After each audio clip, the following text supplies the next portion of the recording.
Good morning, LBC Radio. My name is Corey Rosen, and you're listening to the Story Podcast. Today, I have a super awesome guest, Mr. Tony Wayne. As a professional guitarist in the Lancaster area, Tony Wayne, also known as Anthony Pieruccini, specializes in jazz, blues, rock, funk, reggae, gospel, musical theater, and more. Tony has played in professional bands such as the Impact Band, Blues on the Loose, Good Stew, as well as many others, along with various contemporary genres.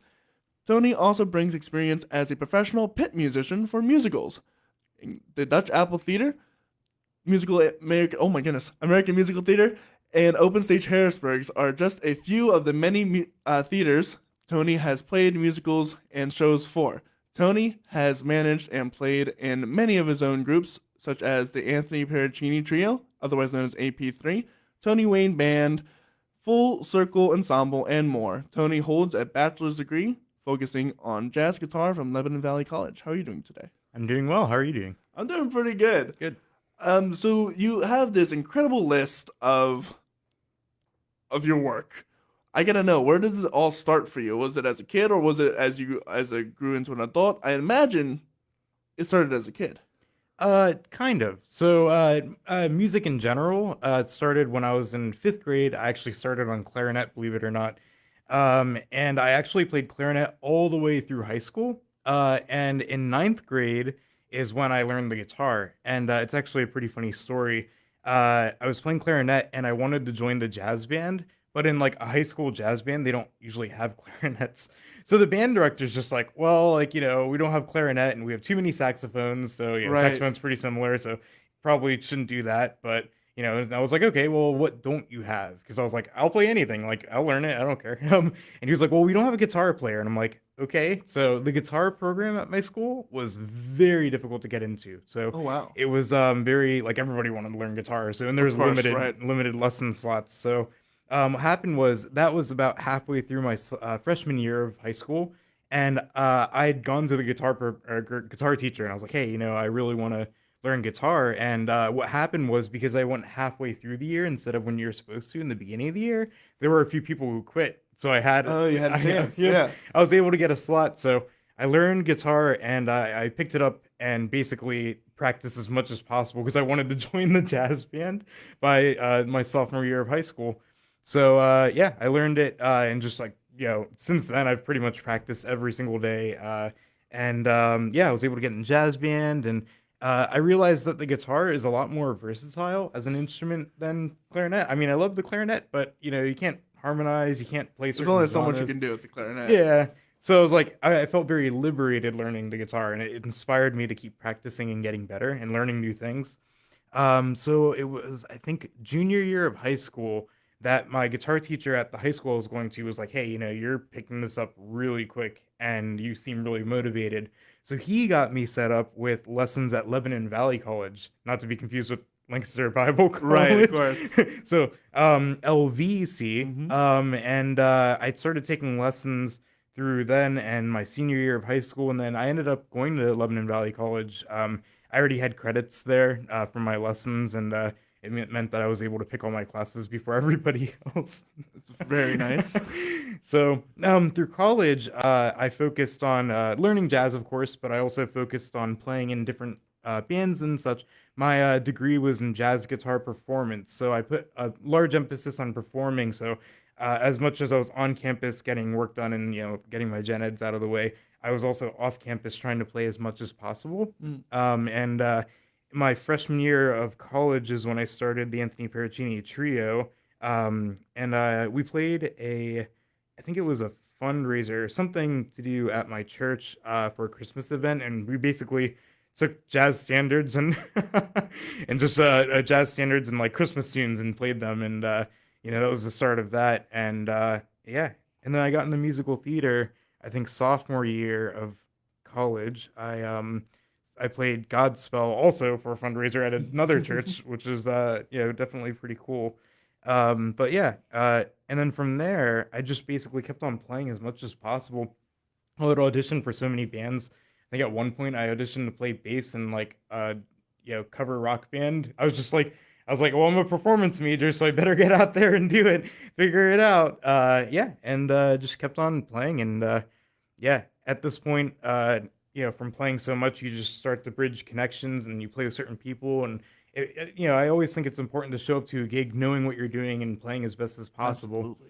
So, and I've always found that the best impression is just, knowing your stuff and showing up. And who knows, like, I started playing in Good Sue because, like, the phenomenal bass player of Good Sue played a gig with me that was a day of call for both of us. So we both showed up, and he was like, "Well, I thought you were the most prepared out of everybody else." And I'm like, "I don't know this band. I've literally, like, they asked me to play last night for the tonight." And yeah, so I started playing in Good Sue, and it's just crazy how many people you meet and how many people know other people. So you make connections, and then you get recommendations, and Hmm. you know that's I, wild. I was gonna say, yeah, the best way to you mentioned performance, right? And Mhm. how to the one of the best ways to be quote unquote successful musician, as in playing in a lot of bands, is practicing. Oh, 100%. Yeah. So I always, even with these gigs that were fundraisers, I would always do my best to, play the best as possible. If I'm getting paid nothing or getting paid well, it's like it doesn't matter. Because at the end of the day, the practice that you put into learning things is only going to help you. Yeah, and that's literally what you're getting paid for. You're getting Yeah. paid for your years and years and Hmm. hours and blood and sweat and tears of practice. Exactly. Yeah. So, yeah, it's pretty fun. I've always found myself wanting to play many genres instead of just one because uh you get kind of I feel like if I would play the same gig over and over again, like I play the same set of music or something, I would probably go Get stir burned out. crazy. Yeah. Yeah. So playing in bands that are flexible, that have different fusions of genres is definitely helpful. And then also just playing in a bunch of different bands. So yeah. So, at what point did you decide to make your own band? What was that like as a freshman? You said. Yeah, freshman in college. Well, what happened was I was auditioning for bands like right, before I even started college or like that summer and then going into there. And I was really having trouble getting in bands. And I was just like, I was I mean, I wasn't nearly as good as I am now, but I was decent. Yeah. I wasn't Right. bad. I mean, I say that I was probably pretty bad, but I wasn't like horrible. And I was like, well, there's got to be a band out there that I can play in. Like, I've got to be able to play in a band. And what happened was I was like, well, I could probably just make my own band, Like, and that'll be the how can start. I be in a? I can do it Oh. myself. And it was really funny when I formed the band because I was a freshman in high school or college, sorry. And I was able to get a really good drummer, really good friend of mine, Nick Kochanik, who lives all the way out on the near the West Coast now.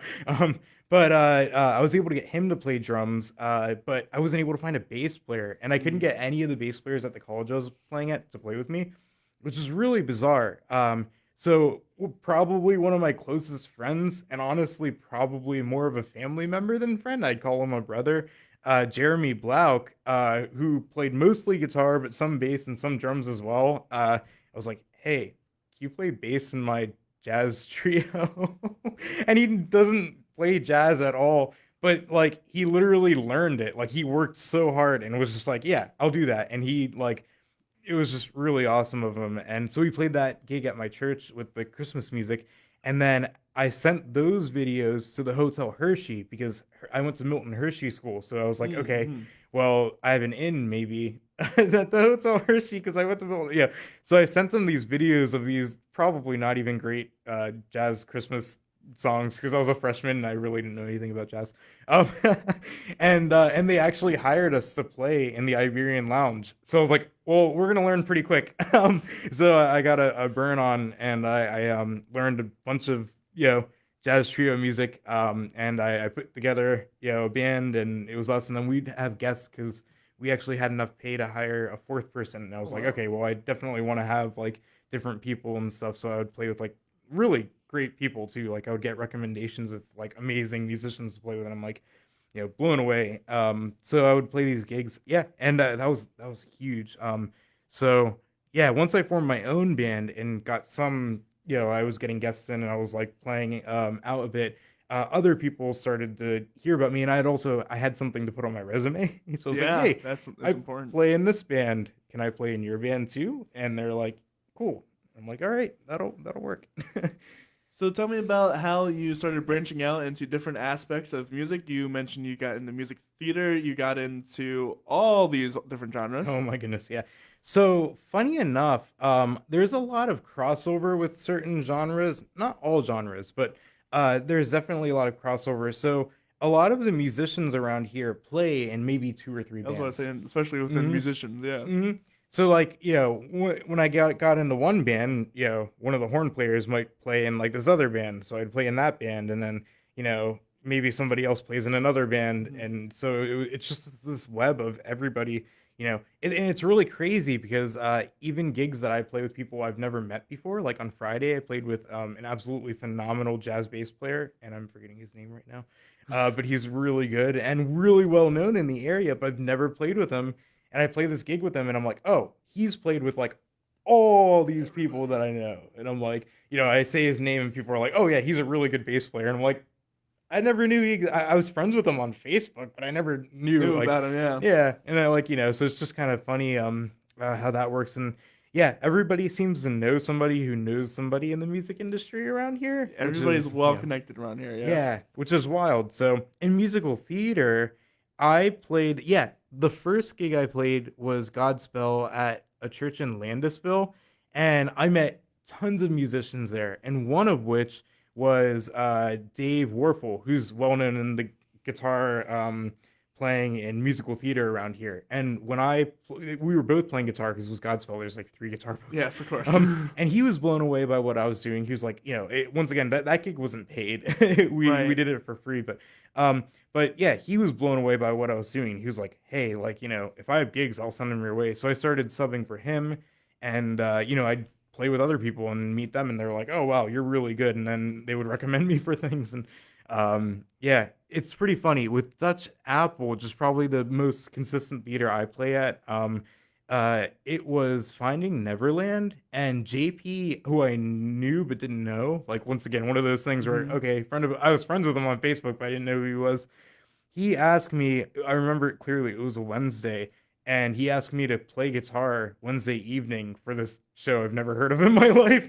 And I was like, okay, I've never heard this music or played it before, but if you think I can do it, then I'll show up Right. and do it. So I showed up, and I'm a decent sight reader, so I was able to read through the book, and I feel like that was basically an audition, and he was impressed with what I did. He liked what I was doing, so I think I filled in for a few Finding Neverlands, and then the next show they asked me to play, they asked me to do the full run, which is really cool. And I was like, wow. And that was Grumpy Old Men, Mm. which got shut down by COVID and then came back, and that's super fun. But since then, at Dutch Apple alone, I've played On Your Feet, I've played Happy Days, Grumpy Old Men, I mentioned, Rock of Ages, Beehive, Mamma Mia, and oh yeah, playing Chicago right now. Yeah. Shout out Dutch Apple Theater. They're playing in Chicago. You should go check it out for sure. And I'll also be playing guitar for the next show, which is Saturday Night Fever. Oh, So wow. that's coming up halfway through this month. Yeah, September 17th is the last show for Chicago, and we open Saturday Night Fever the next week, which are two very different genres. Very, very much Yeah, so. Chicago's. The nice thing is, another thing about the different genres is in musical theater, like we were chatting before, you mentioned musical theater has so many different genres. So earlier this year I played Rock of Ages, which is 80s hair metal, which is Hmm. not like, I mean, yeah, not like my favorite genre or whatever, but It's fun. yeah, it's super fun. Yeah, it was a blast, and all the actors were amazing, and obviously, like, we were playing with a live band, so it was just all live, and JP is a phenomenal conductor and piano player, so it was just like, this is great, this is a good time. And now I'm playing Chicago, which doesn't even have guitar. I'm playing banjo, ukulele, and mandolin, and it's 20s style Yep. plectrum banjo, which is fun. So So I'm curious, what's one of your favorite stages that you've played at that's a good question. in regards to theater? Theater. Well, I my experience at American Music Theater was also a day of call. It's so funny. Some of these opportunities are like, someone who knows someone, and they need a guitar player ASAP. And if you're Yep. available and you're able to put yourself out there, You just say yes. yeah. So one of my favorite local guitar players, and probably one of the best, if not the best, local guitar players, Andy Mowat. And in 2019, around Christmas time, he got the flu of sorts, and he was Mm. very, very, very sick. And he called me on a Saturday, day of, and I think I had something, but it was canceled last second, which I was bummed out about. But yeah, he called me. He was like, "Hey, I need a sub for this show," and I'm like, "Oh, when do you need it? Sub for?" And he's like, "Today." I'm like, "Oh, okay." So, American Music Theater is a massive theater with thousands of seats, and I that was probably one of the coolest stages I played in. But what wasn't cool was sight reading the book in front of 1,500 people Right, of course. on a Saturday night. But yeah, that was a really cool stage to play on. And now actually one of my really good friends and also a phenomenal guitar player and probably one of the best in the area, Yang Han, he usually plays guitar for American Music Theater, and he's just absolutely great. And he's a great person and also a great guitar player. So I'm like super happy for him. But yeah, it's such a cool stage, and I think that might be, as far as musical theater goes, probably one of the best. Dutch Apple's interesting to play at though, Yeah, because because the pit and everything. Yeah. yeah, like Rock of Ages, we were on stage with the Oh actors. I wow, had lines. I was mic'd. you were an acting musician. Yeah, so it was pretty crazy. I got to knock Stacy Jacks off stage. That's fun. Yeah, and call them funny names and stuff. It was pretty cool. It was definitely out of my comfort zone, but also you got to go outside your comfort zone sometimes. Absolutely. And right now for Chicago, we are on stage as well, but we're like kind of a band on Background. stage, like a bandstand, yeah. But the actors still interact with us, and like That's cool. yeah, it's so fun because they're all like super professional and really good. So it's fun to like chat with them and like oh, it's so cool. You guys are doing all this crazy stuff, and I'm sitting here playing banjo. Yeah, it's like you're doing good. No, no, no, no, no, no. Exactly. Yeah, and they appreciate us so much. They're like, you guys are great. It's super fun. So yeah, Dutch Apple has very different stages for different things, and most of the time we're in a pit Mhm. in front of the stage, and that's pretty interesting too because you see a different side of the theater that you wouldn't normally see. So So we had this conversation with JP when I had him on the show of how guitar or piano might be one of the hardest instruments to read because they don't know what yeah. they're doing. Oh yeah, that's absolutely true. Yeah, people write stuff that's just impossible a lot of times.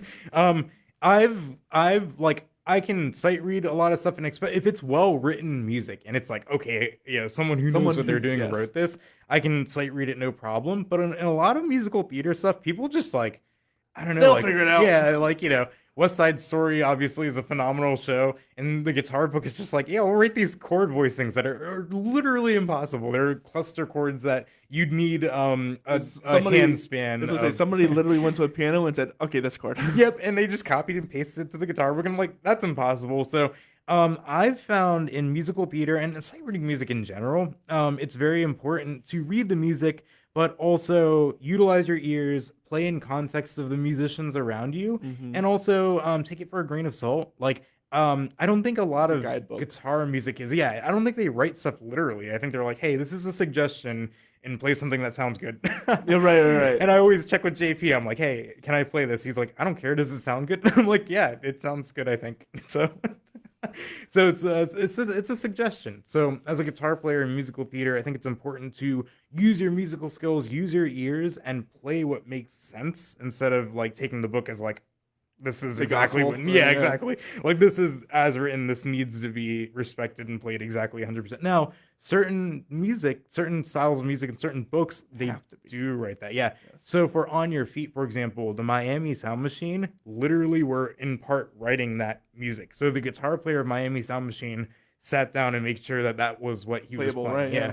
So with that book I'm like, okay, like they showed me respect by writing it exactly how they want it. I'm gonna show them respect by playing it as they want it. But for Rock of Ages, it was very specific, but there's also openings for solos. They're like, hey, do fills or do a solo here. But the parts that they did write out, they did write out pretty meticulously. So it's like, okay, I better learn this as it's written. And another good reference I use is if there are Broadway cast recordings, I'll listen to that and see what the guitar player Mm. is doing. So for Rock of Ages, I listened through the whole recording and I was like, okay, they didn't play this as written, they didn't play this as written, so I don't have to. Right.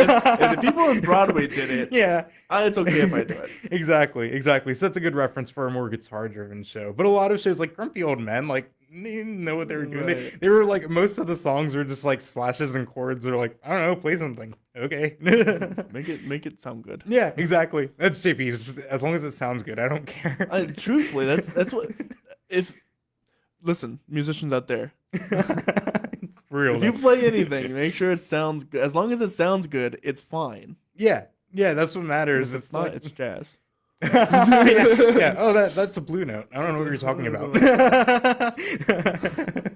So speaking about writing, you write your own music. I do. So I have jazz compositions that I've written through college and everything, and more recently I've been writing more rock stuff. And actually, we were talking about an album that I have coming out next month in October called "The Mask of the Red Death," which is themed around the Edgar Allan Poe short story. It's a full-length concept album that tells the entire story through music and narration, which is pretty big for me. I haven't gone that far. Usually I write, songs. Right, yeah. Or like jazz charts.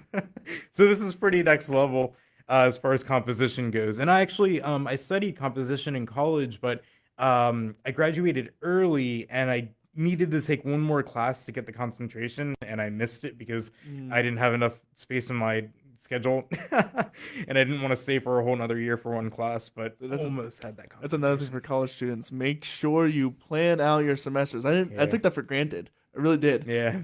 Make sure you plan out your semesters and get what you need and get what you want. Ask your professors when a class is happening. They'll let you know. Yep. Yeah. Very important to schedule everything and be organized because yeah, I mean, I to be fair, I graduated early. I was class of 18 and I graduated in 17.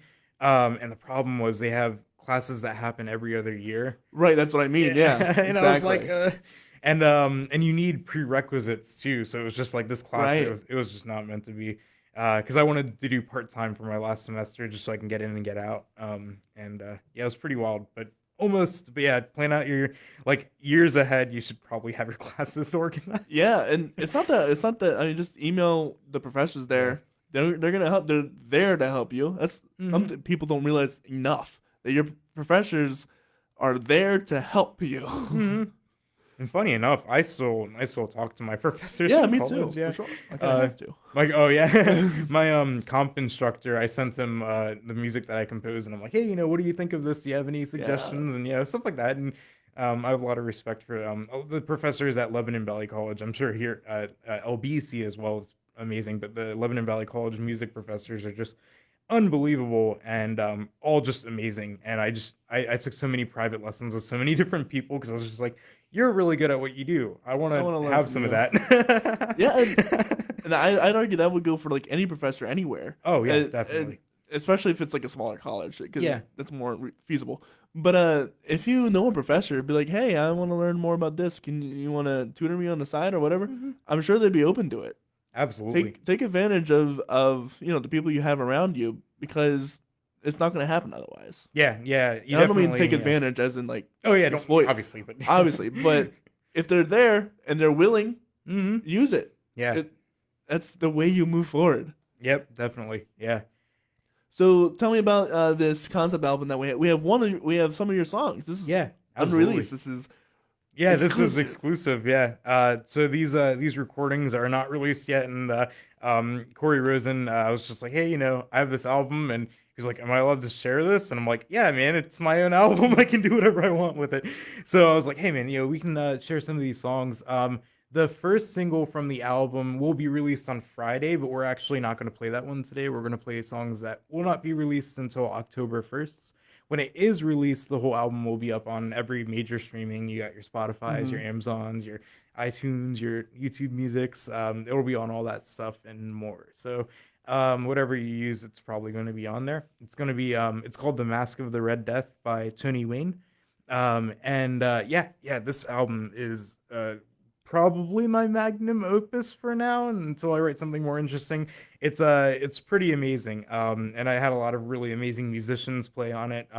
My good friend and, like I said, my brother Jeremy Blauk played bass and drums on this album, and played through my crazy, insane compositions. And I'm like, hey, can you play this on bass? He's like, See, it's when you're yeah. sat in that position. It's like, oh, I can't believe they wrote this, and then you have to write something. You're like, oh, I understand now. Yeah, it's like actually that sounds really cool, even though it's really hard. And the drum stuff he came up with is crazy too. I Mm. wrote some of that out, but like a lot of it, I was like, okay, you know more about drums than I do. You just go off. Yep, yeah, Do whatever your you thing, want. do your thing. And then I had some other artists, Morgan Hackett on violin, who's a phenomenal violin player from the Harrisburg area, and we went to college together. And one of my favorites, Nate Petley Shout out on Nate piano. Pedley, He's so good. He's good. one of the best accompanists. Yes, he's busy, but if you can hire him, hire him. Yes, he will do a great job. he's like probably one of the best piano players I know. And he played like jazz organ and stuff, and just He's absolutely, insane. yeah, Absolutely blew it insane. out of the water. And then Brandon Miller, the drum player at Dutch Apple, played percussion on some of the Nice. songs. So, and he's phenomenal. And like JP and him and I are all like, we're together in the pit, and we have a lot of fun when we're all together. It's a blast. And then I think that might be all the musicians who played. The narrator is a guy named Jake Uri from Britain, and he actually has an ebook of Edgar Allan Poe works. And one of the works is The Mask of the Red Death, and it's just like probably one of my favorite ebooks. And he was really, really kind and let me use his recording of The Mask of the Red Death on the album. I wanted to get a live narrator, but the audio quality for it just didn't work out. And they were also overseas, so it was Right, of difficult. course. Yeah, I was like, darn it, like I just record you myself, but I can't fly you out here because I definitely don't have the budget for that. Right. I have no budget for this album. But I did pretty much everything myself. Yeah, Jake Uri let me use those recordings and like sent me a high quality, audio file with everything, and I was just like, you are probably the nicest person I've ever met. Like, I really appreciate it. And then I had Michael Miller do live voice acting on one of the songs that we have today. And yeah, and he's a phenomenal songwriter, singer, just really good singer, and you can tell by his voice, even in voice acting, that he just blows it out of the water. I think that's everybody because I did everything else. I played the guitars and I played a lot of synthesizers. I didn't get Nate to do that just because it would be like time consuming. Right, Like of course. anything I can play on the keys, I'll just knock out ahead of time. And some of That's- the simple piano stuff I did. So you can always draw in extra stuff if you need to, right? Exactly, yeah. So there's a lot of layers in this album. I decided that even if it's impossible to play live, I want to make it exactly how I imagine it in my head. Yeah, and So because there's always something to be said for what's the final product that you want on all things, and then what's actually playable. exactly, Right. yeah. Like I can definitely working on reductions of the music to be able to perform it in an ensemble. I'll still need like I think 5 or 6 people. Still. Yeah, it's for the recording, it's like, if I want, there's violin on like half of one of the songs, but I wanted violin on that Right, part yeah, of the it's song. just- Like, It needed to be there. Mhm. You got it at some points, especially when you're recording something. You have to service the music, right? Right. It doesn't matter what's feasibly possible if it's a recording because it's a recording. Yeah, that's what it's there for. And I mean, as a composer, like, I felt that originally I would try and record stuff that's plausible, but it got to a point where I'm like, that's not what I want. That's not the point. though. Yeah, Yeah. and it kind of realized with Tony Wayne, kind of a rebrand that I did. One, because people can't spell my last name, but another reason because I was making music that was very different than what I was making before. So I was like, all right, we need a different name for this. The themes that I try and live by and write by for that music is music without compromise and art for the sake of art. So that's kind of what I like when I sat down to write this album. I'm like, music without compromise, art for the sake of art. Write it down over and over. Which church father said something similar? Do you know? No. Oh, one of the church fathers was very. That sounds so. Oh, I going to Lancaster Bible College, Yeah. learn a lot about the church fathers. Absolutely. It sounds so similar. It's like Yeah. faith without any compromise or whatever, something like Yeah. that. Oh gosh, There's a very That's a good quote, though. spiritualness of music. It's very similar to religion and Christianity and stuff like that. So that's kind of where the philosophy that I come from. I'm like, okay, music without compromise art Yeah, for the sake of yeah. art. So that's what, when I wrote this album, that's what it was. It was like, and the interesting thing is there's not a lot of like impressive guitar playing. I didn't feel the need to go, okay, I'm going to shred or I'm going to play stuff that's impossible to play or whatever. It was pretty much like, okay, what does the music need? I have these Yes. compositions. I wrote a lot of it out in sheet music. I was like, what do these compositions need? What do they call for? And I'm like, I don't think they call for shreddy guitar. Yeah, sometimes you have to let your ego, Yeah. beside, or your talent beside, and say, Mhm. okay, it would be awesome if it required it, but Yeah. it doesn't, so I'm not gonna overbear it Mhm. and make it worse Right. Yeah, by exactly. by showing off. Yeah, just showing, like, basically I was like, okay, what does the music need? I think the music needs this. So that's what I played. I was like, okay, that's what I want to play. And yeah, like putting ego aside and playing, what the music calls for instead of, all the crazy stuff that you can play. Mhm. That's also very important in theater too. Like, Yes. I find myself reining back. I mean, except for Rockabye, just that was completely obnoxious and just shreddy and stuff. But he had because the music called for it, Yeah, right? yeah, exactly. Yeah, that's what it was. That's what it needed.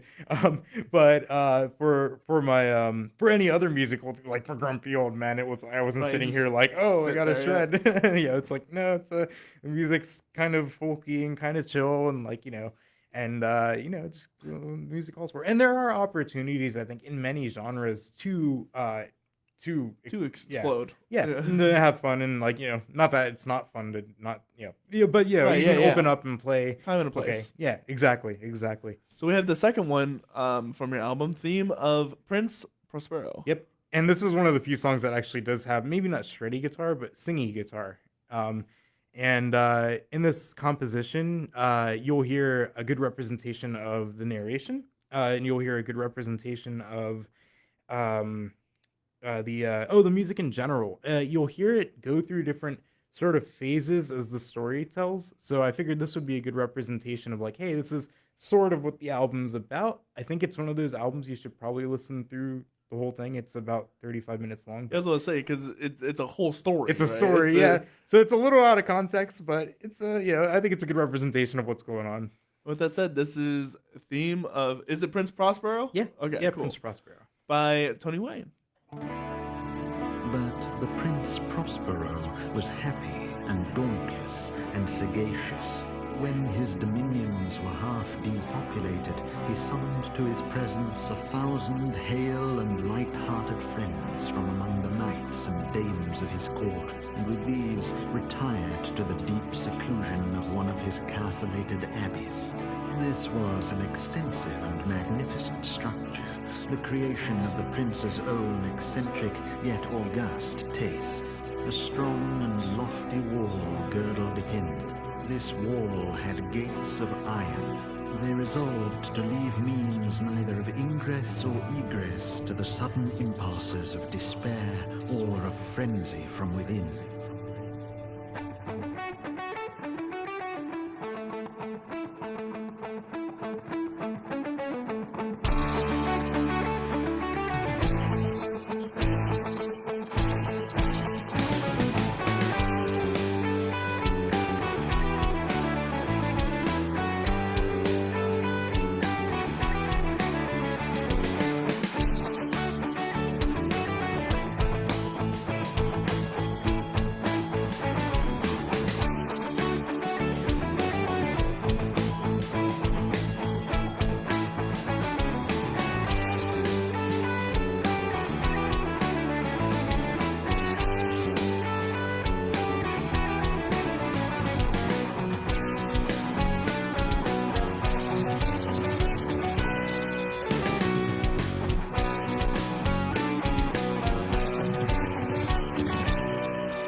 It was toward the close of the 5th or 6th month of his seclusion, and while the pestilence raged most furiously abroad, that the Prince Prospero entertained his 1,000 friends at a masked ball of the most unusual magnificence. It was a voluptuous scene, that masquerade.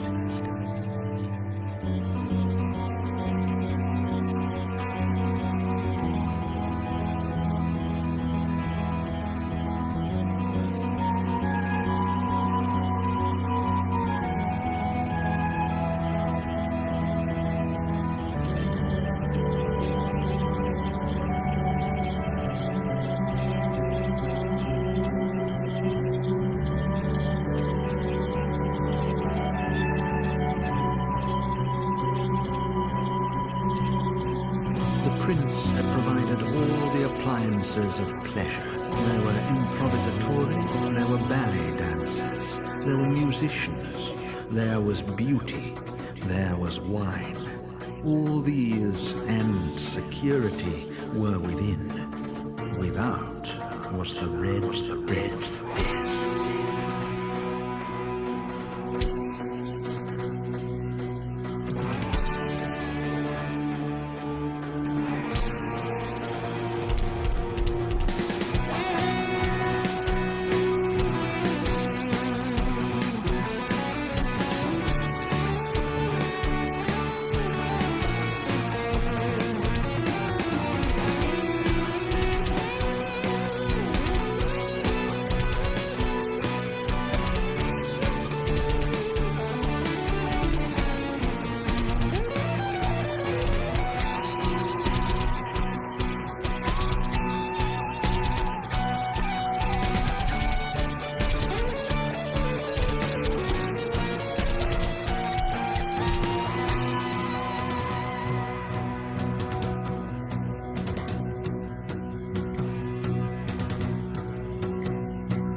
And that was the theme of Prince Prospero. Yeah. Prospero.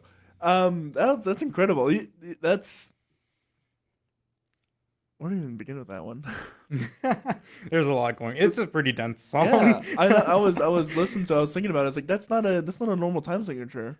Oh yeah, so the time signature actually changes a lot, yeah. throughout the piece. So I think the ending is in 7. Yeah, that's what I was thinking. It was in 7. Yeah, I think the part in the middle might be in 11 or 13. The with the synthetic flute. I think that part might be in that. I know it's in a weird time signature, but I'm actually blanking on what it is. And then at the end, I don't know if you caught it, but it goes 7, 6, 5, 4, 3, 2.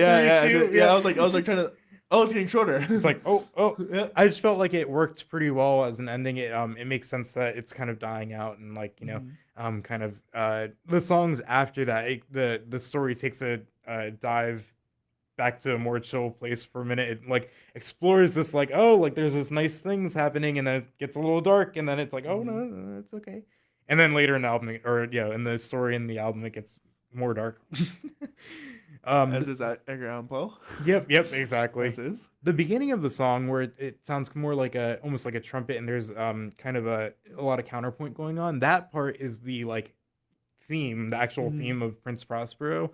So I imagine it's this like royal prince, and he's very cheerful, and he's very just like arrogant, and he has this little like theme of royalty.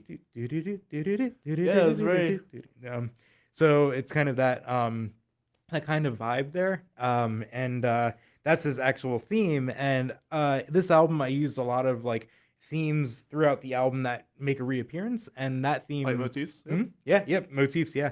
And that motif makes an appearance later, but in a very different light. So using the or having the use of major and minor, and also the actual like speed, the tempo of a song, and then also different instrumentations and such. So yeah, for those who ever want to get into like stuff like film scoring or stuff like this, you need to have your motifs. Yeah. Explain the importance of motifs. Yeah. Oh, motifs are super important. So the concept is like you have these themes or these ideas that reoccur with different characters or different They can plots. be short or long. Mm-hmm. Yeah, absolutely. And they can even be rhythmic motifs. They can, yes. The rhythm motif of at the end, the dot dot that's a motif that actually goes with the Red Death, the other character in the story, or one of the other main characters. It gives it so much more meaning. Mm-hmm. And it reoccurs. And that's the point. Jeremy uses that rhythm, in different sections with the Red Death, or like variations on it. So it kind of you have these different themes that pop up and reappear, and even from like non-composition or whatever in any kind of music, I think it's important to have that repetition, and also Well, this is a full-length concept album, so the idea is like, these concepts and themes reoccur and come Recurring back for and song. Yep. Mhm. And that's why you should listen to it as a whole piece. Yeah. If you really want to get into leitmotifs, Wagner was one of the best motif user of all times. But listen to classical music; it happens Mhm. all the time. You mentioned rhythmic movements, and one of the ones that popped up was Bach's Fifth. Ba ba da ba. Or was Yeah. that Beethoven? I can't remember. Oh, Beethoven. Oh yeah, it was Beethoven. Yeah, I was Yeah, gonna say, I was like, but Bach doesn't sound right. But that's the rhythm motif. It's da da Mhm. da da, and the pitches don't matter. It's da da da da. Yeah, Right. yeah, And absolutely. it uses to powerful effect. If you've watched any movie, Darth Vader's theme pops up, Star Wars all the time. Mhm. Anytime the Empire, whatever. Oh, yeah. And it's so important, and it's the hook that grabs you in. If you want to get in, it's like, so if you want to get into playwriting or musical writing or stuff like this, which is more of just background music, Mhm. and that's probably what it should be. Yeah, yeah. It should learn your motifs, learn how to manipulate them. What are some ways that you manipulate yours? So I mentioned, using rhythmic motifs. There's also the use of having melodies that switch between different instruments and such. Mm-hmm. And also one thing that's a little less explored and a little harder to describe is actually the feel of certain things. So having that kind of floaty feel in the dance section of that song, where it's like, there were ballet dancers, and there's that kind of feel is explored later as well. So there's a lot of that. But yeah, I mentioned having the theme of Prince Prospero. The interesting thing about a theme is it could be rhythmic, it could be the melody, and you don't have be to a lot play of it things. exactly the same. No So variations, later, right? yeah, exactly. Later on the album, you'll hear like the beginning of this song is more of a counterpoint thing. There's different melodic lines going around the main melody, and even the bass is playing its own melody Mm-hmm. that it holds down the bass, but it's also playing these little melodies. And it gets tossed around a bit. But on the later part of the album, it's a lot slower. It's the Prospero's demise. So Mm. no spoilers, but if you know the story, there's a part where something happens. And his theme reappears, but now it's very slow and it's in minor. It's the same theme, da da da da da da da. But it's in minor. And it's just kind of more dramatic and less cheerful and up, and it's that's the kind of you can explore those different things, and themes can be really easy to find. It could be like a very obvious theme, like in a lot of musical theater books you have like a reprise that literally is Literally like a is, small yep. portion of the song and it's like, okay, that's pretty on the nose. But you could also be more discreet about it, like using the rhythms that you introduced earlier, but in different time signatures. But it still if it still has that feel, it still gets the same point across. And So. especially if, because you gotta know this, that the motif supports the character or the Mhm. action that's happening on Mhm. screen, right? So you can use whenever the character's on screen or doing something of note, that's when is the appropriate time to do that theme. And Mhm. you can do it to service the story, right? Right. So if the person is confused, you get it all janky. If this person is changed, you change the motif Yeah. slightly. It's still the same motif. It's a Mhm. variation. Maybe it's more improved, maybe it's more refined, maybe it's more shaky. Whatever Mhm. you want.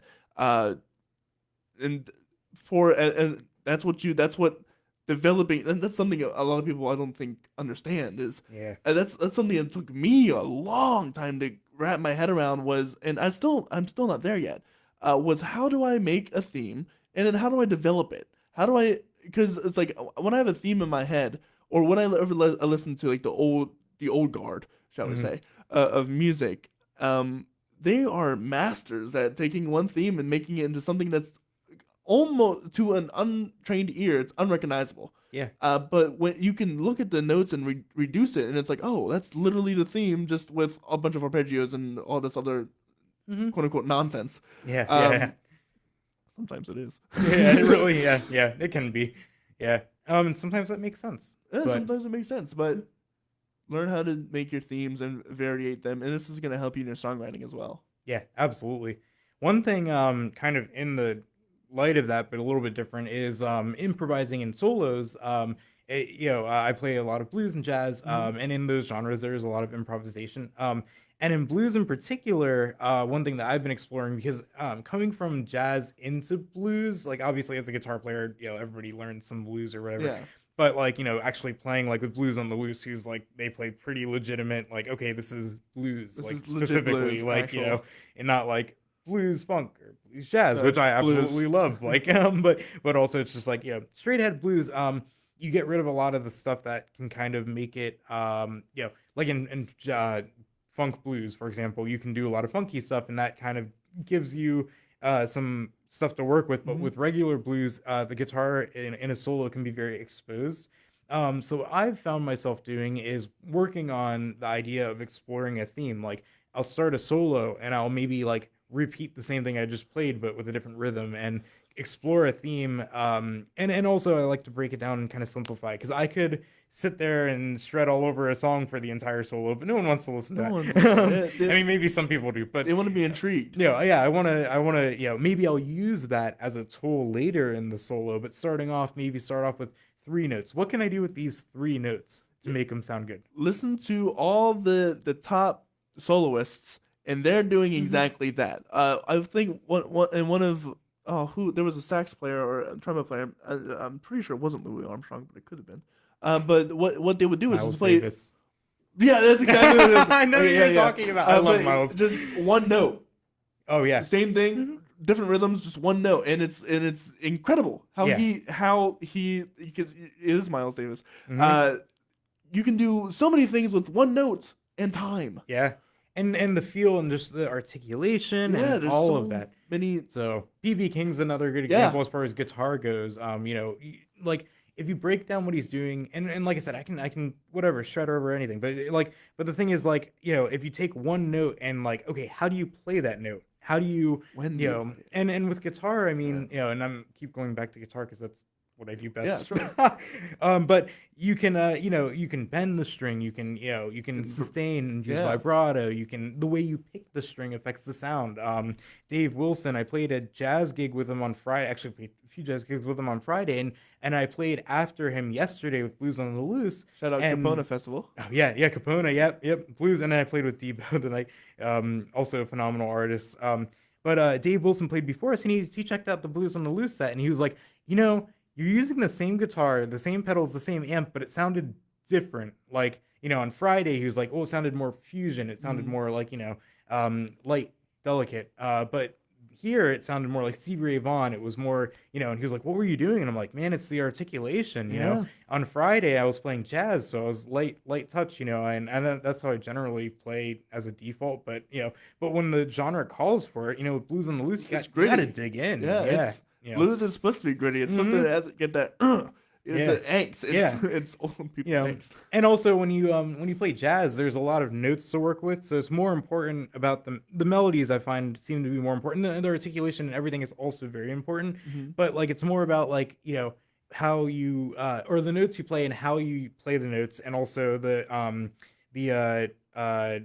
harmony and the what you're doing with context, the right? Yeah, exactly. Whereas blues, you're playing over one chord for however long, and that is something. And there's only 3 chords. Yeah, so it's like you have to get a little creative. If you just go full out like jazz for like the first 2 measures, then what are you going to do for the rest of the solo? Right, exactly. It's like if you've already explored all the scale, you've got nowhere left to go. Yeah, so it's like, okay, you break it down. What can I do with 1 note? What can I do with 2 notes? Like, yeah. What if these 2 notes play together? Yeah, stuff like that.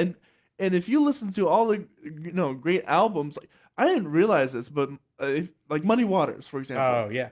One of the top song of his is, and it kind of makes me a little upset, but it's the same thing. Bum ba da ba bum. Bum bum. Yeah, and it's that the entire song, and it's like 5 minutes long, and it never. My ear always wants it to go to the 4. Yeah, it's like, okay, when is it? It just doesn't. Like, but it just jams out, and it's like that's what blues is. That's what blues, boogie woogie, anything like all the licks you hear. They do that for like 4 measures straight, and it's like, and because at some point it becomes impressive. Oh yeah, right? For sure. Yeah, and even like taking a melody and playing the same melody but on a different beat. All of a sudden, it's like, like different moving. notes are emphasized depending on which notes are on which beat. Yeah. So 1 and 3 are going to be your strong beats. 2 and 4 are your next strongest. The notes that you play on those beats, like da da da. Mm-hmm.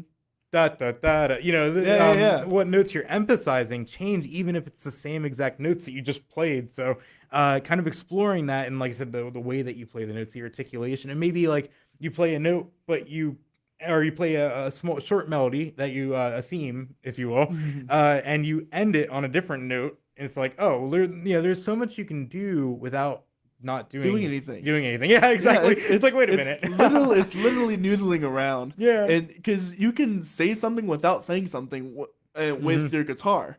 Yep. Yeah. And piano or whatever you play. Yeah, whatever you play. Yeah, literally anything. I shout out Roots and Blues Festival. I went there to the jam session afterwards. On that Saturday, and shout out again to Bobby Gentillo.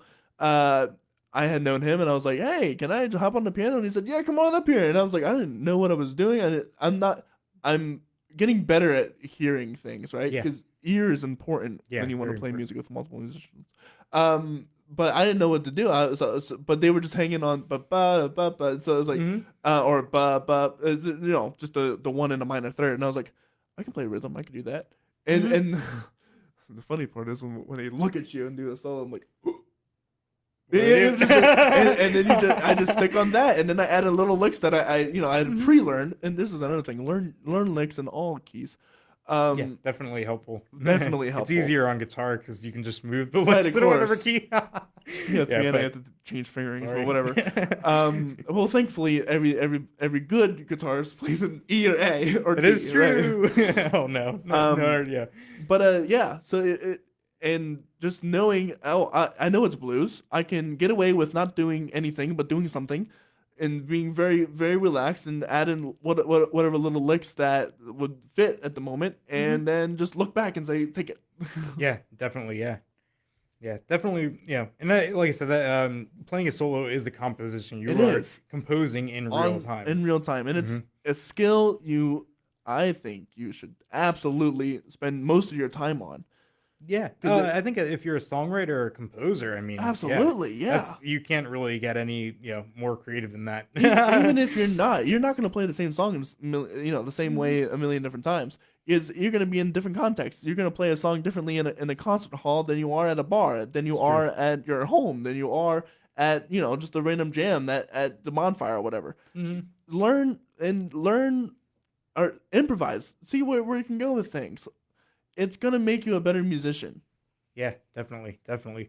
Yeah, it's highly recommend. So yeah, let's see here. We're talking about themes, talking about improvisation. One thing that I find is very helpful when actually, along the lines of that, as a composer, a lot of people tend to stick with what instrument they play. So they play, I play guitar. That's what I do. And maybe I play blues guitar, and that's all I do. I play blues guitar, and it's like, experimenting with different genres, but also different instruments can be a huge thing. Yeah. Yes. And I met so many great composers, and my composition instructor, Dr. Morel, and people that he would recommend, that they compose. But I knew a trumpet player who composes that plays ideas on upright bass. I mean, he's not an upright bass player, but like by any means. Yeah, but he composes, and even Dr. Justin Morel uses piano, for example, and that's something I've been getting better at and trying to use. And on the song we listened to earlier, I did a lot of the synthesizer and piano and keyboard parts on that one. Nate Petley did all the more complicated stuff. Yeah, like the other song that we have. But yeah, I think it's super important to improvise and come up with ideas on instruments you might not be comfortable with. I mean, obviously not everybody can sit there and have a whole band's worth of equipment. Right, but, of course. If you're a guitar player, you should probably have a bass at least. At least. One, it's going to come in handy. Two, if you ever write music, it's just a useful tool. But I find using bass to write music can be helpful because it's a limiting factor. Now you only have 4 strings. Now the frets are further apart. And it's completely different. Like in many ways it limits, but it's also expanding as well. Yeah. Because you can only do so much on a piano that's been done. Granted, most things have.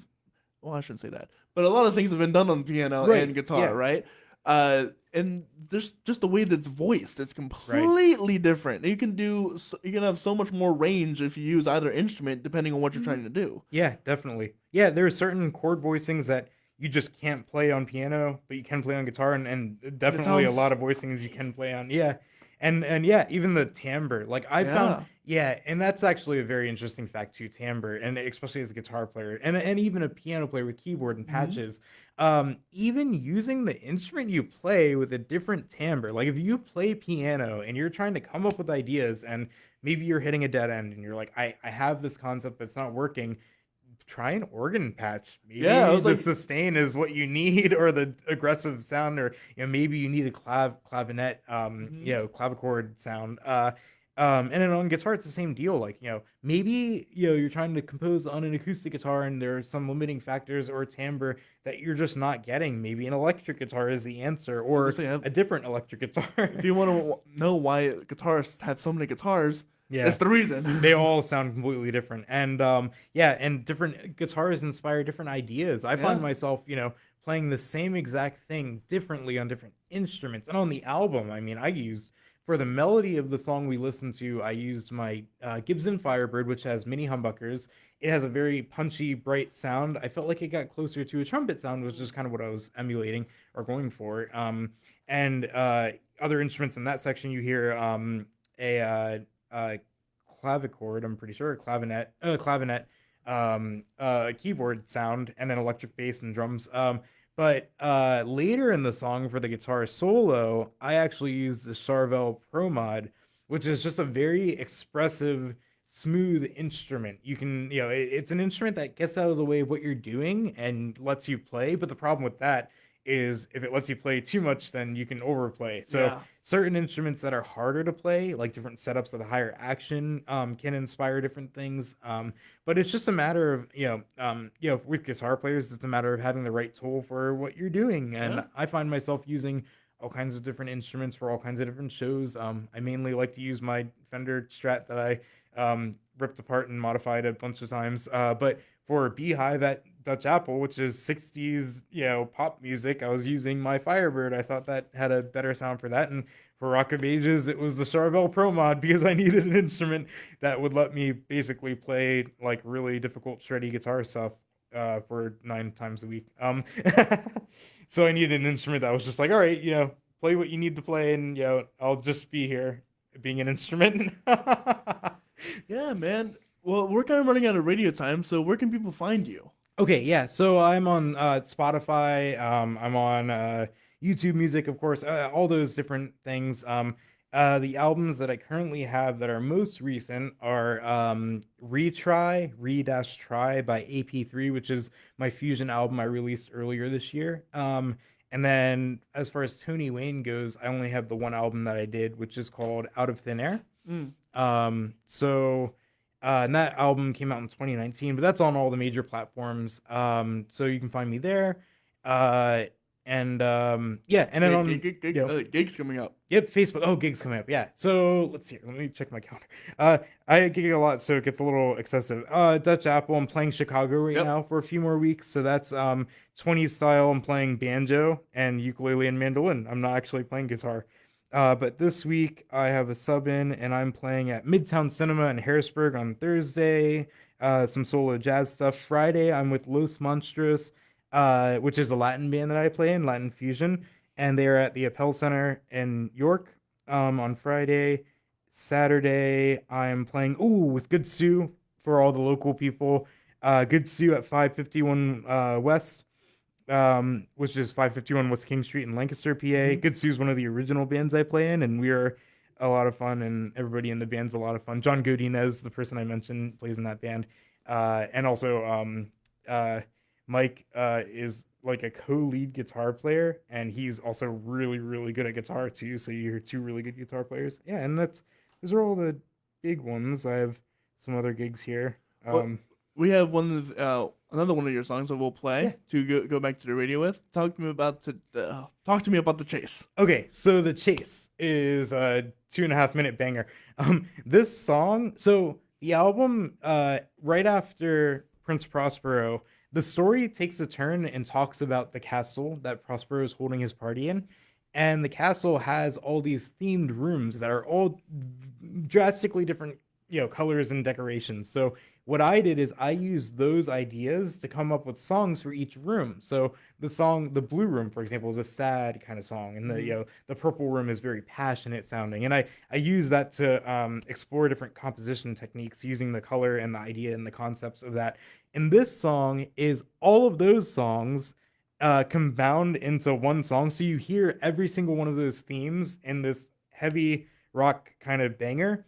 And yeah, all those themes you go through, and what is it? Oh, right. This is a part in the story where the Red Death is chasing Prospero through all these rooms. So when we talk about the rooms, it's just like, okay, these are the rooms and this is what they look like. This is where, okay, Prospero is chasing the Red Death because he's not very happy that he's at his party. So he's actually chasing the Red Death through all these rooms. So as he goes through these rooms, you hear the themes change, but it's still the same feel. All the melodies are exactly the same as the rooms, but it's a very different feel. And some of the melodies have changed to minor to add more emphasis to what's happening, more chaos. And you'll also hear an organ feature. All of the organ was done by Nate Petley on the song. Once again, phenomenal keyboard player and just crazy. Like really blown away that he was able to play this stuff because I wrote it out in sheet music and he was just like, I can play this, I think. I'm like, awesome. He's phenomenal. So yeah, that's the chase. Who dares? Who dares insult us with this blasphemous mockery? Seize them and unmask them.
That's the chase. Yeah. Yep.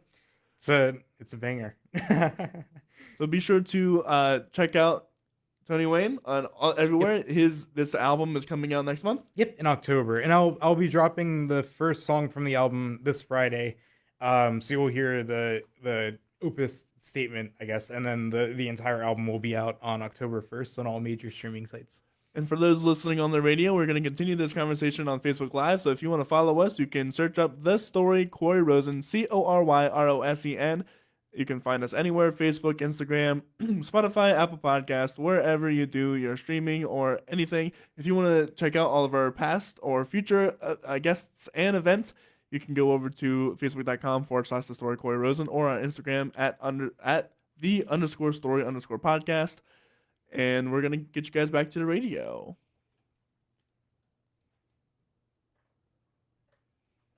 All right. So, general questions I have for you. You All right. play a lot all the time. That is true. What are some of the dangers that can happen? Okay, so any instrument, I think, at least most instruments, you can definitely wear on your hands, and the muscles and stuff can cramp up. So, in my left hand particularly, I get a lot of fatigue. So it's very important to do stretches and warm ups. Um, and yeah, it's really important to do that. As far as like other things too to watch out for, it's definitely important to take care of your instruments.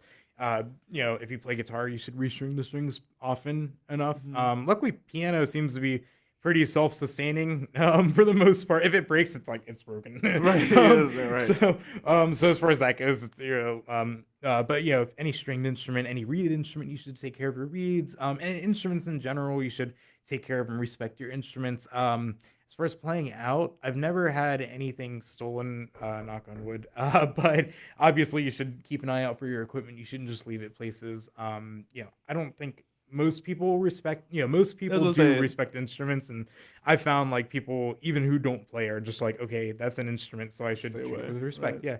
But you have to just be careful with that. That's very important. So there's a lot of wear and tear that goes in the instruments, and it's important to have technicians take a look at your instruments to make sure that they're right. Yeah. Yep. If you catch a problem earlier, it's a lot easier to fix than if you wait for something to go wrong. Yeah. So, No. Maybe once a year, take it to get it set up at a shop that you trust. So you mentioned doing shows all the time. What's one of the funniest or worst things that ever happened to you on a show? Oh no. There are definitely a lot. Oh man.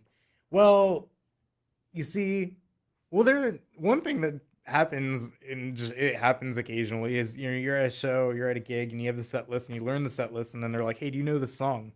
And like sometimes you know it, and sometimes you don't, and sometimes you really don't. And like if they're like, oh, it's easy, you'll hear the changes. So I've definitely had some situations where like I don't know the song, and it usually works out, which is good. Use your ears and play. Yeah, right. It's like if you know the genre, you can kind of guess, but sometimes you're wrong when you guess. Oral training in your school, if you are a music major, oral training is very helpful. It's so important. Oh, so many people I know are just like, oh, I didn't like that. I'm like, yeah, but you need to like learn it because it's very helpful. It's painful to get through for sure, but the rewards are infinite. You're gonna have that ear forever. And if you can hear the pitches, or not, you don't need to hear like, oh, this is an E note or this. Right, you don't have to have that good of an ear, but if you can find the root note and then that's literally it. That's all you need. Yeah, and then having that reference and having that oral knowledge to know, okay, this is a third interval away from there. Exactly. Yep, and that you can transfer to chords. So if you are a chordal instrument,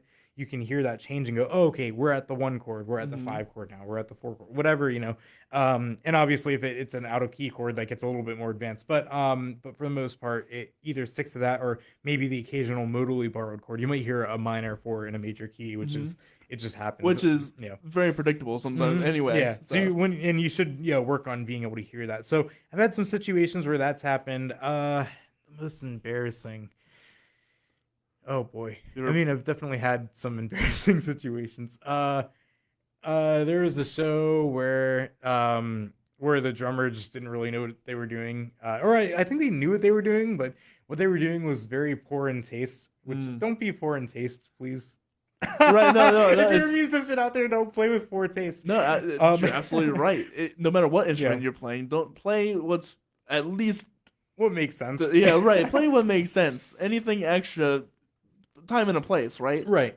And I mean, if it's out there and it's cool, it's one thing. But like, you have to like read the surroundings. Audience, Yeah, and exactly, and definitely read the band. Like, you should be following the band leader. I'd say that was probably one of the worst because it was a full show, and it was just like certain things were just weird and just not good. Drop the guitar? Drop the guitar? No. I've gotten close. I use Dunlop strap locks. # not sponsored. Dunlop strap locks, and they're really secure, and they're great because if you, for whatever reason, take off your strap and don't have your guitar strap, but someone else does, the Dunlop strap locks have an actual # not sponsored. Have an extra thing that you can actually put a normal strap on your guitar if you need to, which is great. That's awesome. But I just generally leave the guitar strap on the guitar because I feel like I'd probably lose it if I didn't.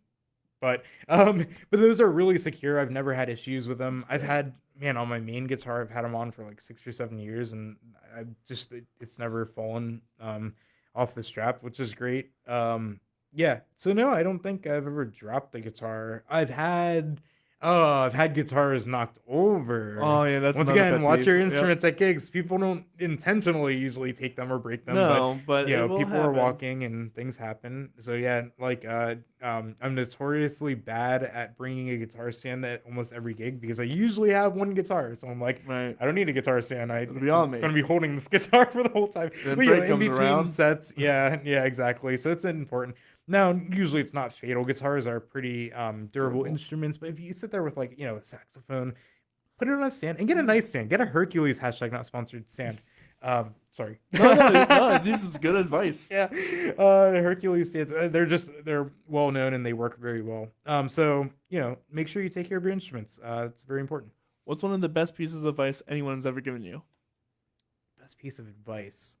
Well, that's a really tough one. Single best piece of advice. Definitely have a lot of individual pieces of advice. Let's see here.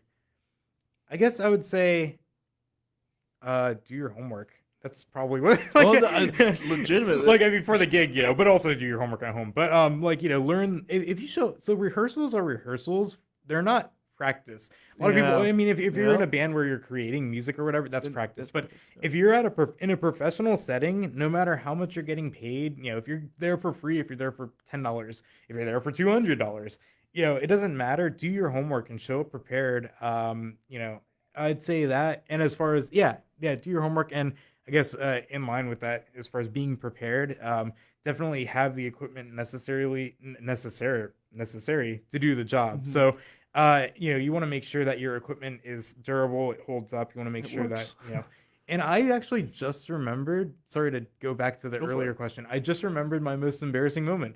It happened during Rock of Ages. And see, this is better because this is a me thing. Like, when someone else is like, whatever, do your job. It doesn't matter who you're playing with. If it's not good, it is what it is. Mhm. Your job is to do your job well. Yes. But you can't do your job well when strings break. So for Rock of Ages, for whatever reason, well, actually, I know the reason. So I was using my Charvel Pro Mod, which is one of the most durable, one of the most, just best instruments as far as like, hey, this is a guitar that just gets out of the way and does the job, like I mentioned before.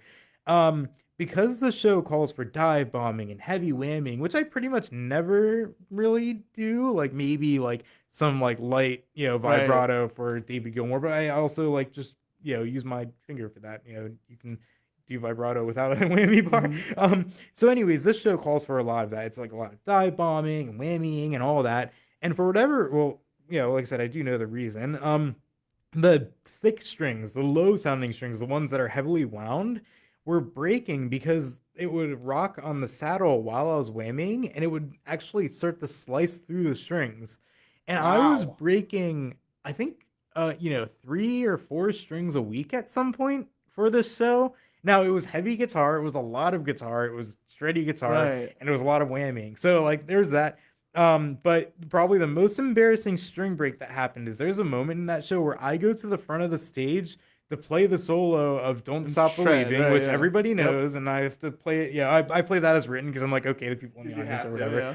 So I'm walking and I meet Stacey Jacks, who I don't get along with in the show, in the middle, and then we high five like, hey, it's all good. We figured it out.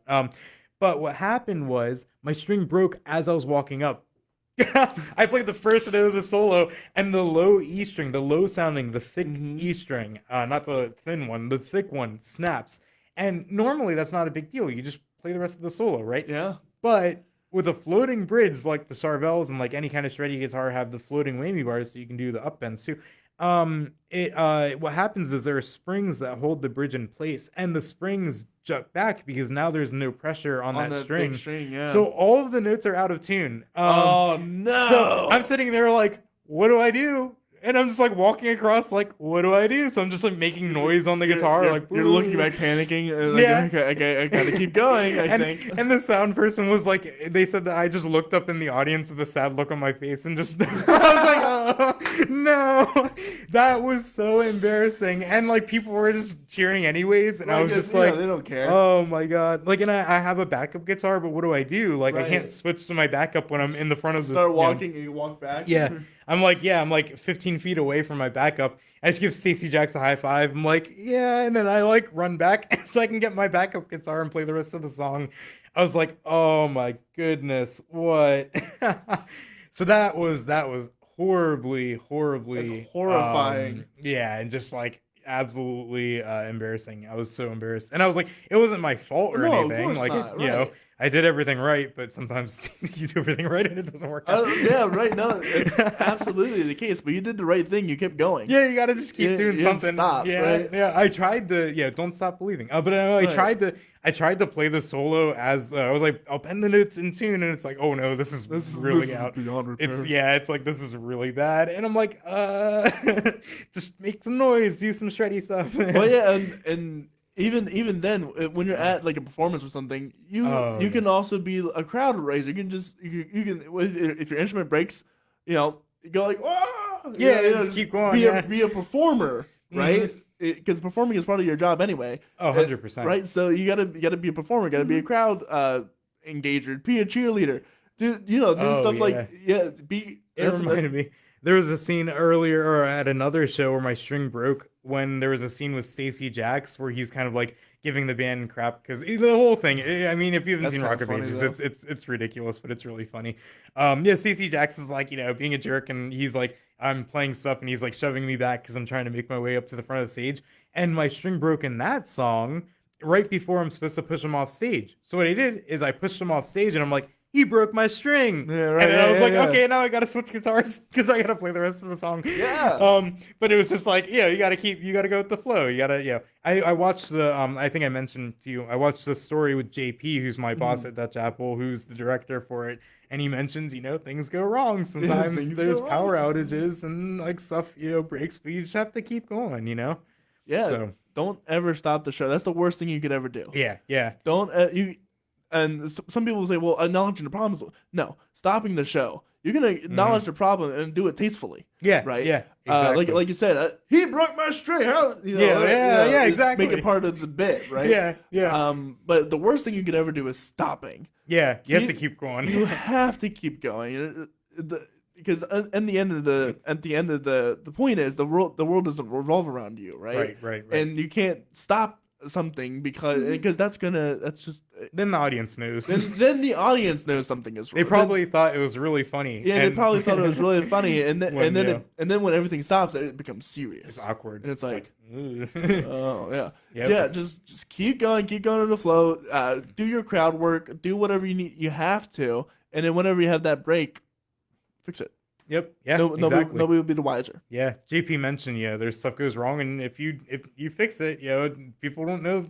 They don't know the difference. Yeah, they don't They know won't the know. difference. It's not like they know that. They probably haven't seen Right, the show exactly. before, or at least not recently, or at least not the iteration. Like they probably thought my string was supposed to break there. Like And if you stop, right. Yeah. And if you stop, people are gonna remember that more. oh yeah, 100%. Than right, yeah. So they're gonna like, oh, that wasn't very. That was, Yeah, I was like, that was awkward. Yeah, Like, yeah, oh, yeah, okay, yeah. great.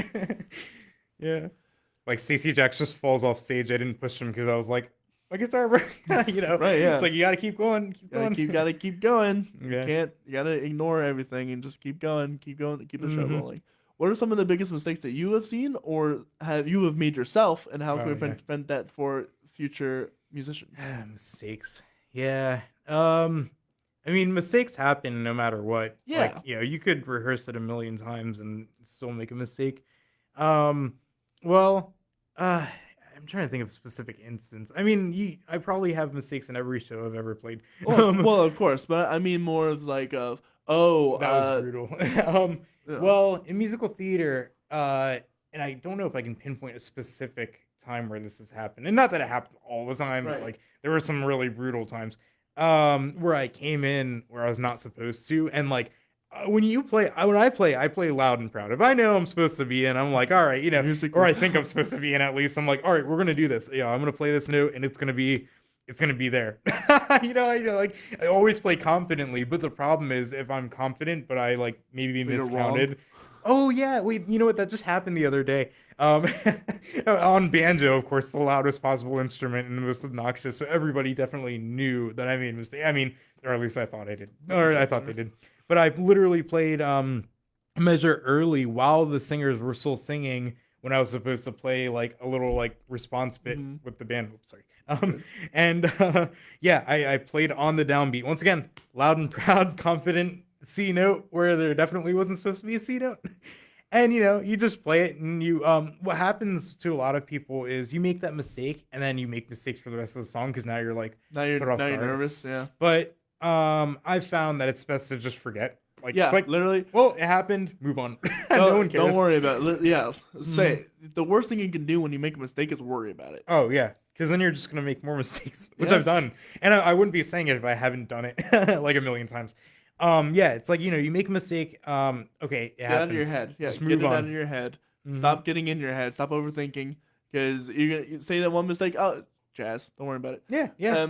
Yeah. Find a way to make it, I mean, when you play, like, the reason I mentioned that mistake or, like, those kinds of mistakes is because those are, like, you can't, like, Those are bend a note in tune or, right. like, you're just wrong. resolve the, dissonant atonal note. Like, you can't No, fix it. right. Like, it's a note that wasn't supposed to be there. Yeah, it's like you were just wrong, and now you have to deal with that. Yeah, you And- have to accept it and just kind of go, okay, well, that happened, and now I'm going to play the rest of the song without any mistakes. It was just a precursor. And then in musical theater, yeah, when you do that, even in shows, I mean, I probably shouldn't, especially when I'm on stage. I take my pencil, I circle it, and I make sure I don't do it again. Like, I'll make, however many mistakes in a whole show run. At Dutch Apple, we do kind of longer runs, and there's like 7 to 9 shows a week, and I'll make a good amount of mistakes. And like I said, you just have to keep going, but also like I circle them in the book. So I usually don't make the same mistake twice. Right. I say usually because sometimes, Sometimes I'm that really bad at happens. counting for whatever reason, like that day. But yeah, no, count your measures, count your rests. When you're Know how not to count. supposed to play and you play, it's probably the worst kind of mistake, I think. But if you're supposed to play and you play something wrong, That's fixed. what's his name? The bass player. There's a really good jazz bass player who says you're never more than a half step away from a right note. I mean, Right, think yeah. of the major scale. It's whole, Yep. half, whole, half. There's no whole and a half away unless you're playing a And it's just a color. diminished scale. Right. Yeah, exactly. So if you play a wrong note, if you go up or down to the next chromatic note, you're probably going to play a right note, and it sounds like you did it on purpose because you Yeah, resolved 'cause it. You resolved it. Usually it exactly. resolves up. So if you play a wrong note, I recommend just going Go to the down. next Yeah. next half step up. And it might not be the best sounding note, but you're going to be at least in the right key, which is Right, the least you can ask for, right? What is one thing that you know now that you wish you had known when you first started? That's a good question too. Well, this is kind of cliche. Well, for I it. don't know. Go for it. Like Even cliches are important. That's true. I'd say the instrument that you play in matters a lot less than how you play or what you play. I know a lot of guitar students I teach. I know a lot of students who are like, I need this guitar because it's gonna help me play better or whatever. And I mean, everybody does that. And I mean, Yep. to be Yeah. fair, like we talked about earlier, there are different timbres, and there is a certain point where it does make sense. Yes. But You gotta get good first. yeah, oh yeah. When you're starting off, like, there's no need to like want something that is really. I mean, you can want something, but it should be like something you work towards, and you shouldn't you shouldn't put off getting better because you don't have that The one right instrument that equipment, you right. want. Yeah, And yeah, You're probably gonna learn way more having to deal with the limits that the guitar you're gonna Mhm. buy anyway. yeah. And don't get in your head. This is a conversation we've had on multiple topics. Just do it. Yeah, yeah, Get started. yeah. You can only go up, right? Mhm. Just get started, because if you don't start today, Mhm. if I didn't start this in April, I might have started it in June, and guess where I would have been in June? I wouldn't have been here right now. Yeah, I wouldn't yeah. have these amount of experience. Keep putting The- it off, like yeah, waiting for that one piece of equipment. Like, oh, I can't do that unless I have this. It's like, well, You- what can you do though? Yeah, what find out your workarounds. You're gonna become so much more smarter, and you're gonna become much more of a resource to people who have no idea what they're doing, and you're gonna be like, oh well, you can actually just do this, and it's gonna be way easier to advance, because now you know, okay, this is where I started. Now I can like the only said, the only place to go up. The best time to start anything was yesterday. And that's Yep. when you got to do And the it. next best is today. Yeah, right. Yeah. It's just one of those things, and like, don't get find ways to make what you have work, and I think you'll find that what you have will do a lot. Maybe even things that you never knew you could. And I mean, there are limitations to that. For Rock of Ages, I needed the whammy bar, and Right. for example, so like I'm sitting there playing on like a guitar without a whammy bar, I literally wouldn't be able to play what's written, and and so sometimes you have to do that. But like for a show that calls for that much, it's like, okay, this is excessive. I need to Right. actually like have the right instrument for this. So that's something. But also like if you're like like we were talking about, if you're starting off, there's really no need for that. You can pretty much get everything you need out of one thing, and with technology now, like, geez, man. Like, I know so many starter people who buy like modeling amps, and they like have no idea how to get things working. And it's like, if you just look into your gear and research it a little bit, you'll find that like even like $100 There's a million Reddits. thing. There's a million Yeah. Quoras. Right? Oh yeah, YouTube videos. There's YouTube resources videos, out there, TikTok. and even me as an instructor, I encourage my students to bring equipment in if there's like, hey, this isn't working for me, and I'll take a look and I'll see if oh, well, it's this part isn't adjusted right, or oh, you need to tweak this on your amp to make it work. It's one of those things that I don't mind doing that in lessons. I think that's important. It's part of the skill. Mm-hmm. So, Yeah. last question. You've had many teachers over your life. Oh yeah. What is one of the most memorable lessons you've learned? Memorable lessons. Well, first, shout out to the teachers, because I think that's very important. My guitar teacher was Randy Rhodes. Well, and really, his name's Randall Rhodes, but That's I just cool. think it's funny because he's not the one from Ozzy Osbourne and stuff like that. But he is. Oh, sorry. Yeah, it's That's like like- you're a piano player. You're like, who's Randy Rhodes? I'm like, Right, no, right, it's right. he's a very famous like shred '70s guitar player, who sadly passed away. So it is obviously not that Randy Rhodes. It's a different Randy Rhodes, but also a very good guitar player, and I respect him a lot. And he got me started in high school when I was playing guitar, and he's the one who set me up at Lebanon Valley College, where I took lessons from Joseph Mixon, who is a phenomenal jazz guitar player, and just I learned tons and tons of stuff. As far as learning, I think it's very important to show up to lessons and ask questions, because sometimes your teachers won't like. As a teacher, I don't want to sit there and have to like They can't put read all your the mind. effort in. Like, I don't know, like I need to know what you want to do. Like, how am I going Yeah. to teach you if I don't know your goals? Like, so I always ask them, like, what are your goals? What do you want to do? It's like, I want to play this song. I'm like, oh, we'll learn how to play that song. Okay, great. The best way for you to learn is to tell your teacher what you need to learn. Mhm. The teacher's just going to go off of whatever basic curriculum that they've been doing for whatever that they've found works, right? Exactly.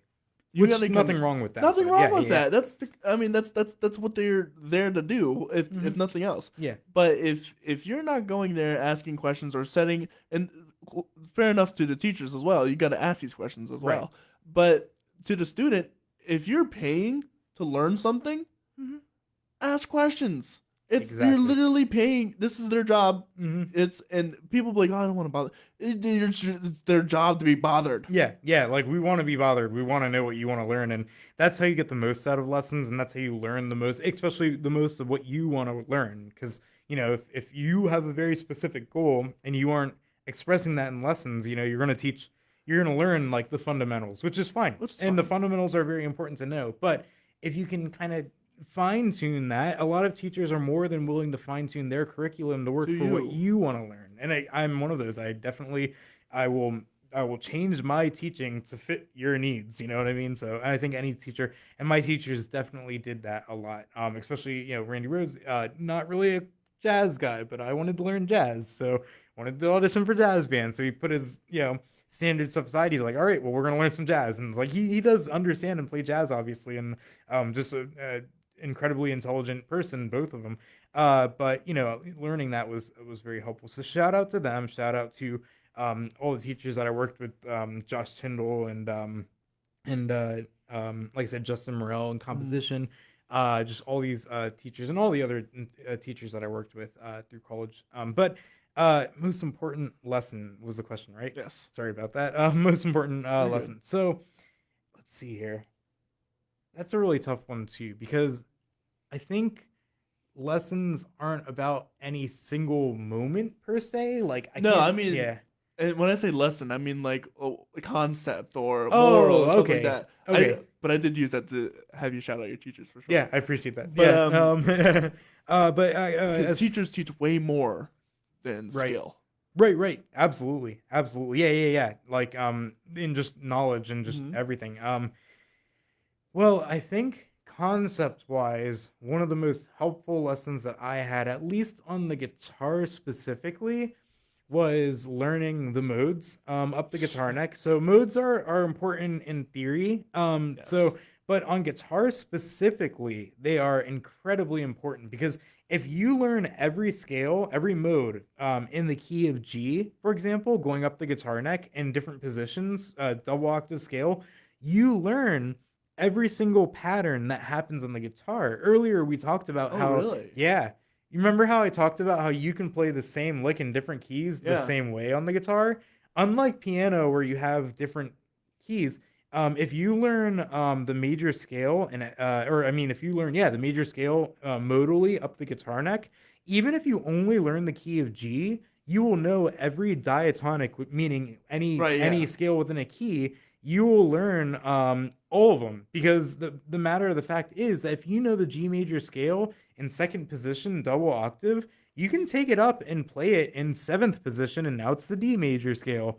I remember my Do you mean mode as in like Ionian, Dorian? Yes. Okay. Yeah. So the modes, it's basically you take the key of G is the one I like to use because it's the easiest to play on guitar, and you play closed position. You don't use any of the open strings. You play the G major scale in second position, and then you go up to fifth position and you play the A Dorian mode, which is the G major G scale. major scale starting on A. Yep, which isn't very helpful on piano because no, it's not. It's like you already know the notes. Like, once you know the accidental and you know the finger pattern of the major scale, it's kind of like, well, that I could just start here and do the same thing. But on guitar, it's different because you only need to learn one version of each mode to play in any key. Really? Yeah.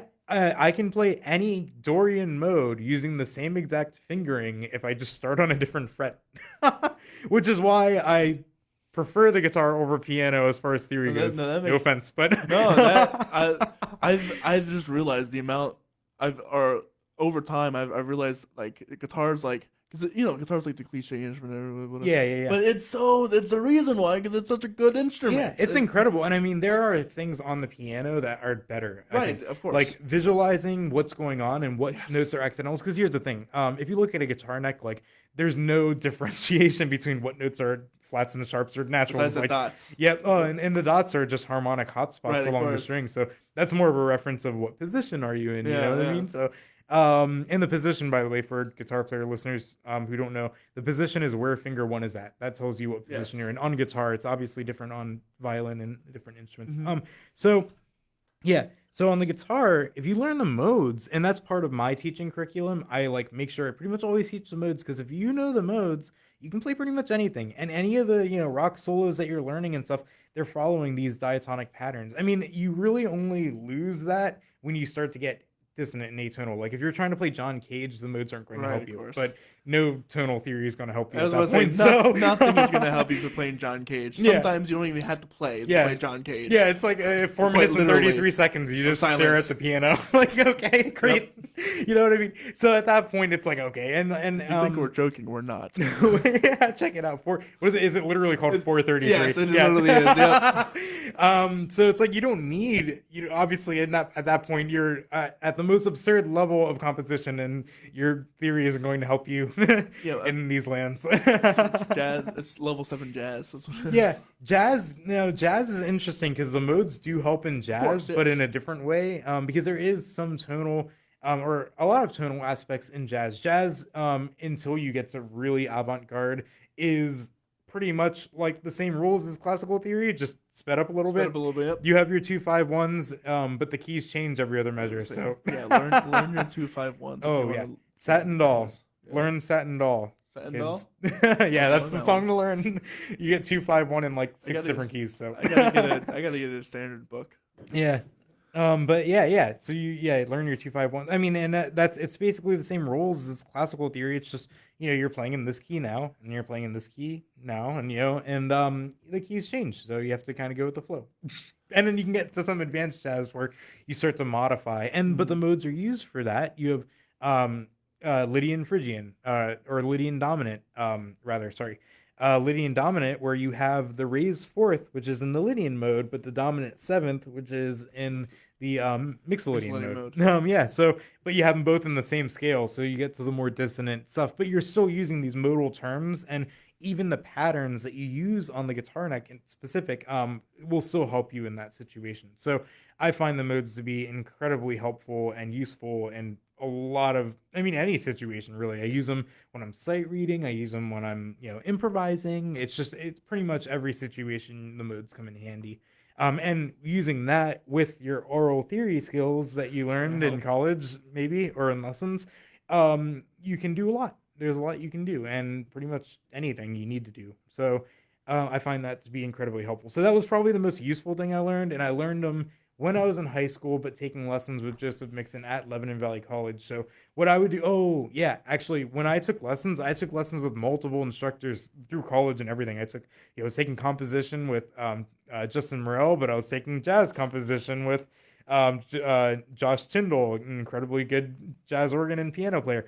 And what I would do is I would take the same compositions and get two different perspectives on them. What do you think of this? Oh, well, this person thinks this person thinks this, and now I have substance and context, which are very helpful. No, yeah, make sure, that's another advice to any musician. Share your songs with your friends, get their opinions on it. People are gonna enjoy it. Don't ever feel like, oh, you want to listen. They'll listen to it, and they'll get around to it, and you should do that because it helps you, and it helps them, and it helps everybody. Yeah, absolutely. And I would take everything that your friends say for a grain of salt. Like, oh, of course, everybody. Music is so opinionated. Everybody, like, this sounds good to somebody. Like, there might be somebody who loves my album. There might be somebody who hates my album. But no matter what, at the end of the day, I like my album, and that's what's most important. But yeah, when I was working on it, I sent it to I obviously already graduated college, and class of 18 graduated in 2017.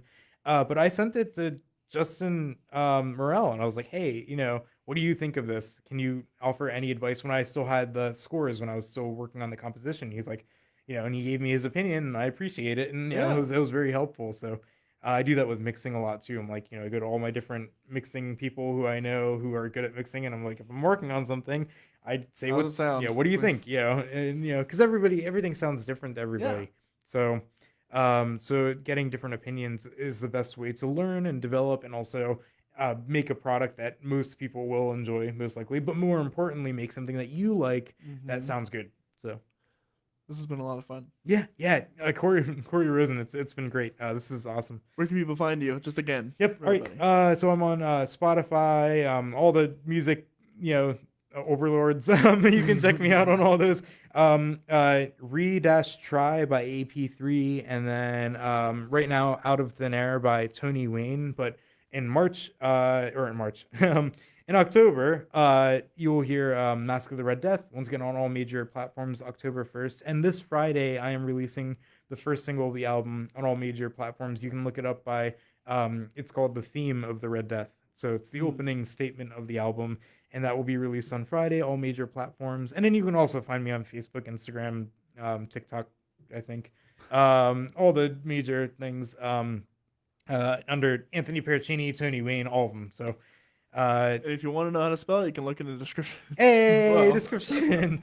Actually, on Instagram, my main just everyday use one is Tony Plays Guitar _YouTube, because you can also find me on YouTube. There you go. Tony Plays Guitar. So, hey.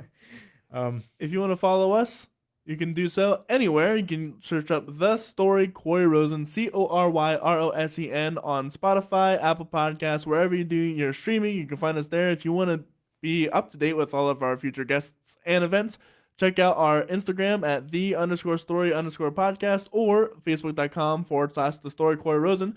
Tomorrow we have a super incredible guest. We have Quentin Jones. He's played with the Liberty DeVito, Kenny Aronson. Some of these people have played for the likes of Billy Joel, Bob Dylan, and he's been featured in the Rolling Stones magazine. I'm really excited to talk to him. And Thursday we have a local photographer, and he's also local actually. We have Vince DiStefano. He is a local photographer. I'm excited to talk to him about all the things that he has to do as a photographer, because photographers are very important to the music Definitely. industry. Yeah, huge. And Friday, we have our Octavia Blues interview going up as well. So if you want to stay tuned for all those, you can be sure to check them out, or check out all of our catalogs of 120 or so hours that we have already. It's a lot. I looked at it and I was like, there's Oh. no way. Oh, Like, wow. I didn't know I could talk that long. Well, with all that said, I hope you guys have a wonderful rest of your day, and we'll see you guys later. Bye.